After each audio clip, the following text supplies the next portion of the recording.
Today marks 1330 share lessons I learned and continue to learn with all of you. Well, I hope that these insights will inspire you, support your dreams, help achieve your goals, and really empower you to become the person that you want to become. Today I speak about tests of life. I think every single person will have tests. I think that there are some common tests that every single life will experience.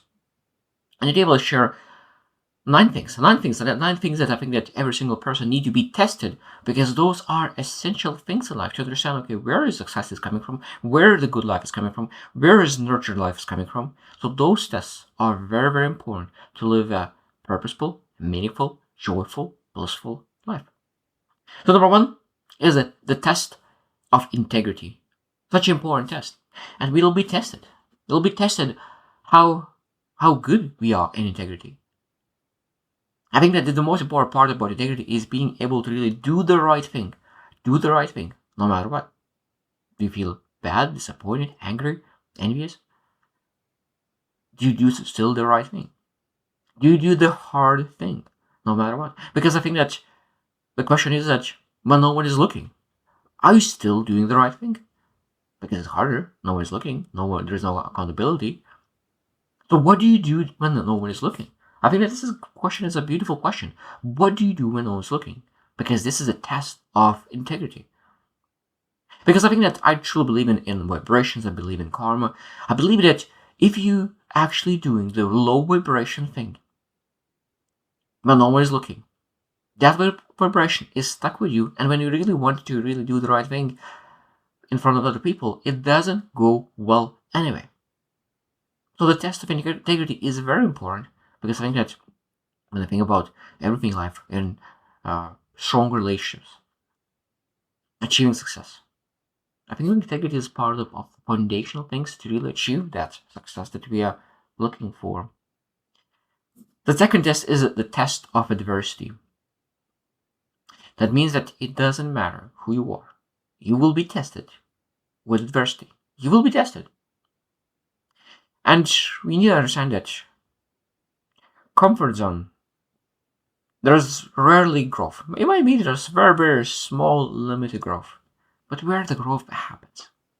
In adversity, stretching yourself, really doing something is uncomfortable, the things that you hate, that you don't like, just to make sure that some uncertainty. So the test of adversity is to develop the things that no good times could develop. So it's essential for life, because adversity will develop the things that good times could never develop. And that means you need to embrace that test of adversity, because I said, like, this is my test of adversity. What kind of lessons will I gather from it? Because I love the saying that there's 100% win rate when you take advantage of the adversity, when you make mistake, when you're embarrassed, when you did something disappointing. So it means when you pursue something meaningful, when you learn how to learn from disappointment, that means you have a success rate, 100% success rate. Because you're not able to say that it's a loss when you got better because of it.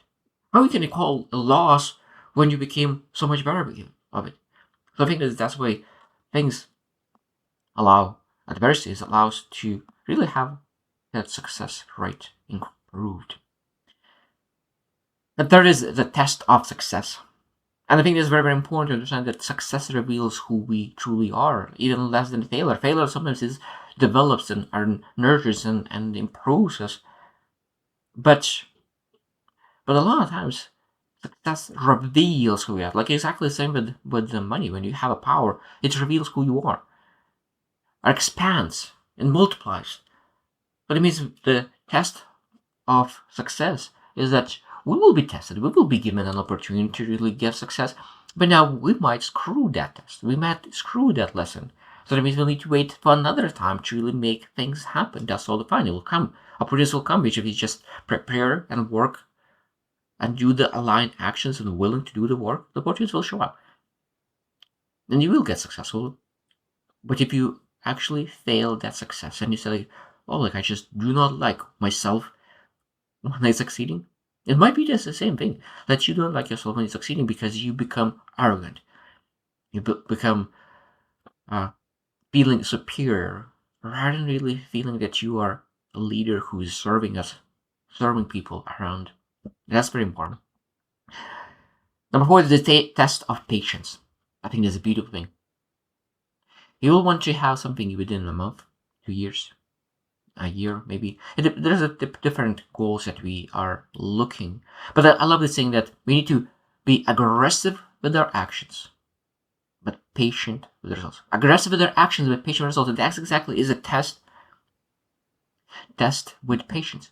Because the most important part, we need to understand that patience is not passive. That means that when you're taking actions, you're not passive. You're very, very active, but you're still focusing on enduring and putting and saying that I will work on this until I succeed. The word is beautiful. Until. Say, I'm not able to do that yet. That yet is very, very important word as well.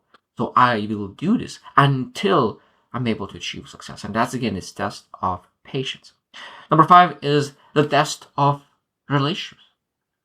So when with part of a relationship, and the question is, can you forgive? Can you have developed emotional maturity? Because relationship requires a lot of maturity, emotional maturity. The better emotional maturity you have, the better it's easier it is to nurture the relationships. So test your emotional maturity and understand, okay, like are you able to be? But and there's a lot of things. Patience, everything will be tested in that relationship. But relationships are a great test because it will allow us to ground ourselves, to improve ourselves, if we're actually looking in relationships as a personal growth journey as well. Number 6 is the test of self-discipline. I think it's very, very important to understand that discipline is a freedom in disguise. It's interesting that I was eating boiled chicken yesterday, and my friend said that with salads, and I said, "Do you like the chicken with sauce?" I said, "No." I realized when he asked, like, "No, I don't like it. Like it's just neutral for me. Like maybe when you think from 1 to 10, that's how much I like it. Probably 5. I don't hate it, but what I thought about in that moment, what I like is what that chicken and that salad gives to my body. How we feel after eating that. After I started eating dinner with chicken and some kind of vegetables, my body recovers much faster. I sleep much better. I have more energy. So that means I think that a lot of times we waste our energy with 50 minutes food that is not actually healthy to us. So the self-discipline is sometimes eating the right thing so you can get the things that you want. For me, more important is not how delicious the food is. For me, more important is how much energy do I have to pursue the things that I want in life. I think that's again the mindset of every single person, and it's discipline is a freedom, guys. Because when you have the energy, you have freedom to pursue the things that you want.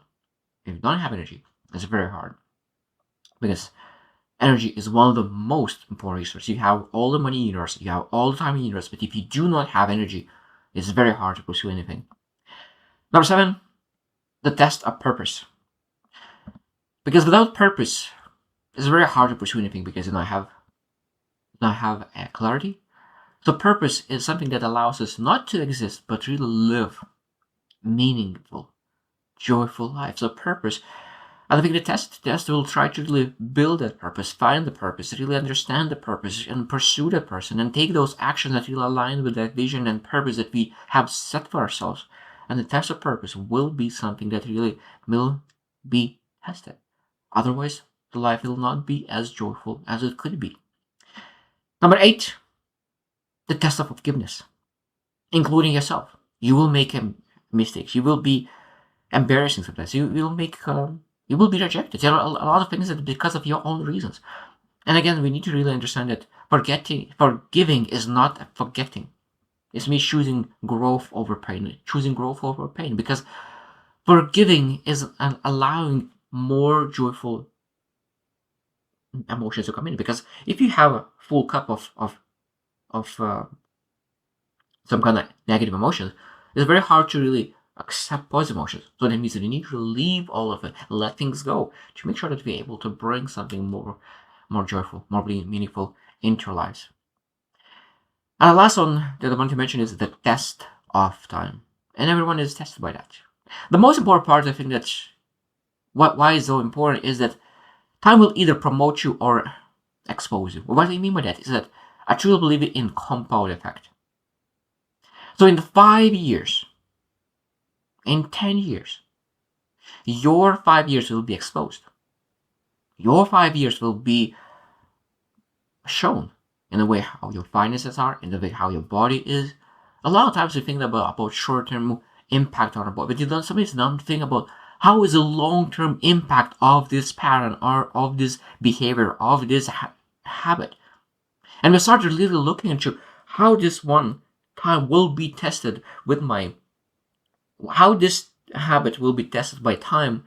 I think that we would make different choices. I love looking into action and looking into where this action will lead to potentially. And I think when we're able to do that, we're able to really design our life much, much better, because we don't look into how my life will change within a month or a year, but we're looking how those habits will impact my 5 years, 10 years, 20 years down the road. So I hope that you will reflect on what life have tested you and how those tests have shaped you. Because I think that we know the most important part, knowing that those were tests. Those were tests, that means that there was lessons that needed to be learned. Because I really love saying that in school they give you a lesson and then they give you a test. But in life life gives you a test, and that test gives you a lesson. And that's what we need to reflect on to make sure that we're able to grow, improve, and really find a way to live even better lives. So I hope you choose to win, and see you tomorrow.